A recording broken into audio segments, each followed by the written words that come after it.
em vidas passadas e o que nos espera. Nosso karma é algo que ninguém sabe. Você pode até fazer seu mapa astral e alguma ideia do que você vai passar, mas isso é tudo muito...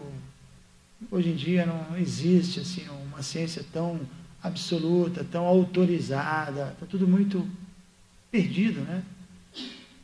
Então nós temos o karma. Hoje, por exemplo, estamos desfrutando ou sofrendo de um karma que já amadureceu.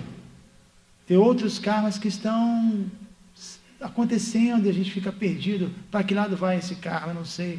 Qual a tendência? Você fica confuso. E tem outros que estão lá dentro de você, em estado latente, e você nem imagina. Como eu sempre comento e brinco, às vezes você está super bem, assim, intencionado e conhece uma pessoa que parece muito legal, de repente essa pessoa é um karma terrível, né? Eu sempre digo que é uma encrenca cósmica personificada. Aí você entra na história de graça. Como é que é? De gaiato no navio, né? Você entra e fica um tempinho nessa, talvez umas 15 vidas, nada demais. Até conseguir sair, né? Quem sabe? Dependendo do redemoinho, da força do redemoinho, você entra naquela história e não sai. Não consegue sair. Não tem ninguém para te ajudar.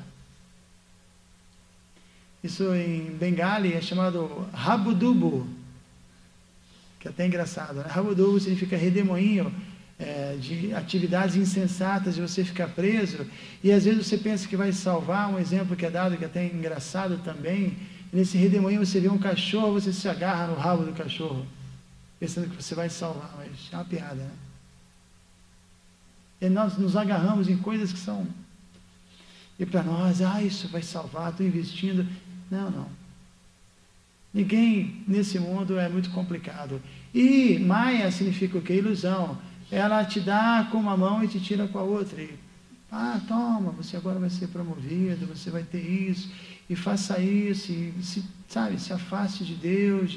Na verdade, ela está só pescando a gente. Né? Pescando.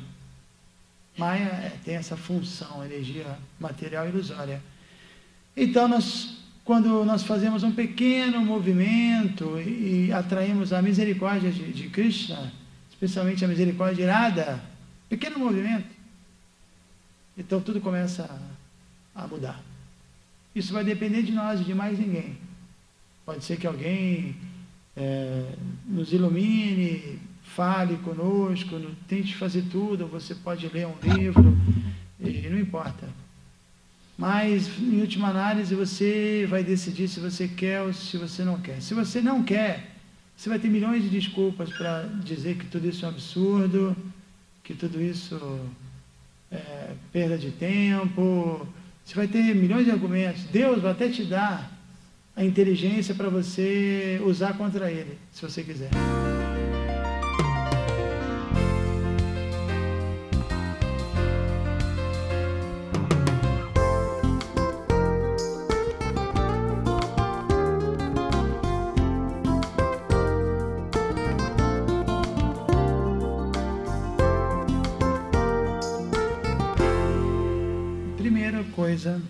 A primeira manifestação da ilusão foi o que eu falei, né? E nós pensamos que somos esse corpo.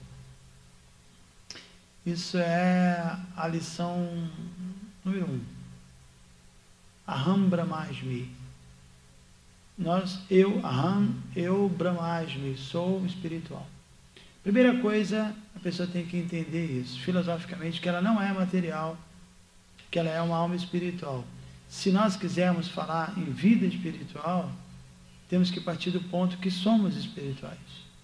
Nós partimos do ponto que somos esse corpo, podemos até falar em religião, mas a religião é algo até muitas vezes voltado a satisfazer o corpo com Deus, assim, dentro do contexto, mas isso não significa muita coisa, né? Então a primeira coisa é se dar ao trabalho de procurar um conhecimento autorizado e científico sobre esse tema, Aham Brahmasmi, eu sou alma espiritual. Primeira coisa é entender isso bem. Não é difícil entender que nós somos uma alma espiritual, né? Mas essa é a primeira lição, e a segunda lição é entender o que é essa alma. Porque tudo bem, eu sou alma espiritual, o que é essa alma? É um lençol branco, piscando assim à noite, né? O que é isso? Então você tem que entender, eu sou esse corpo, eu sou uma alma, mas e aí, o que é essa alma? Essa alma é só uma energia, ela vai para onde, ela veio de onde, ela tem qual função? Muitas vezes, quando a pessoa tenta entender, através de um esforço mental, intelectual, pessoal, sem conhecimento autorizado das Escrituras, sem ajuda de pessoas que tenham conhecimento, ela acaba chegando a conclusões absurdas também. Geralmente, por especulação, as pessoas pensam que a alma é algo impessoal, né?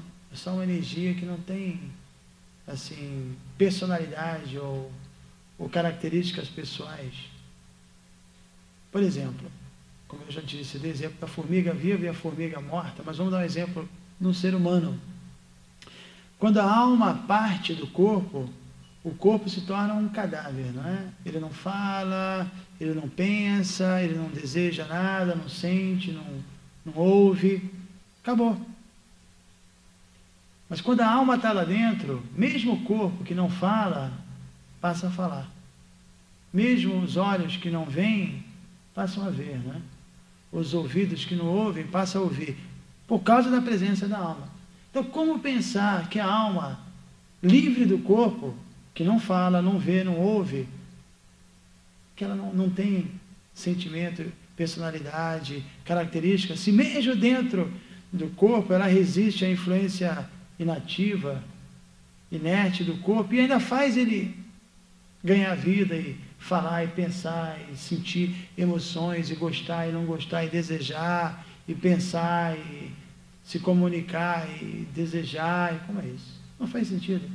A alma pura, livre do corpo, ela fala, ela vê, ela ouve, ela sente, ela se emociona numa condição pura, completamente pura. E aqui, os relacionamentos, os sentimentos, tudo é imperfeito devido à influência do corpo, que primeiro faz com que você se perca nessa história toda e não compreenda as coisas como elas são, porque tem a alma e tem os desejos e tem as expectativas, e os relacionamentos são muito complicados nesse mundo, por conta de que o corpo está lá, os desejos pessoais estão ali no meio, né? E a mente está impura.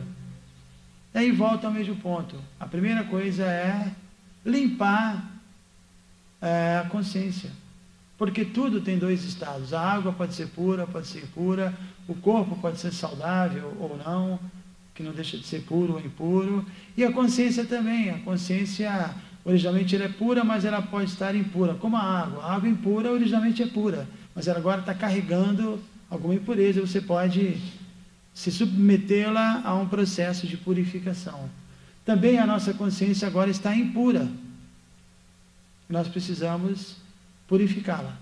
Assim como você usa um filtro para purificar a água, ou você usa um remédio para purificar o corpo, nós precisamos de um agente purificador para a consciência. Mas como a consciência é um elemento espiritual, você não vai encontrar um filtro qualquer, material, ou um remédio material. O remédio e o filtro tem que ser espiritual. E nada mais espiritual do que Deus, do que seus santos nomes, né? Quando nós falamos santo nome, é porque Deus é santo, e os nomes de Deus são tão santos quanto Ele. Se Deus é puro, se Deus é espiritual, certamente os nomes de Deus são dessa mesma natureza e qualidade. Então, para entender cientificamente esse tema, Maya, ilusão, material, essa energia ilusória, nós precisamos da misericórdia de Deus. Porque nós não temos capacidade. Nossa capacidade é limitada. Por isso que tudo começa com o cantar mesmo. O cantar nos dá essa capacidade. Nós precisamos cantar para entender isso. Não é algo meramente filosófico. Também é. Mas mais do que isso, é algo que depende da misericórdia de Deus. Deus fala, essa alma é sincera. porque senão uma pessoa que não tenha muita intelectualidade não poderia se aproximar de Deus, isso não é um fato.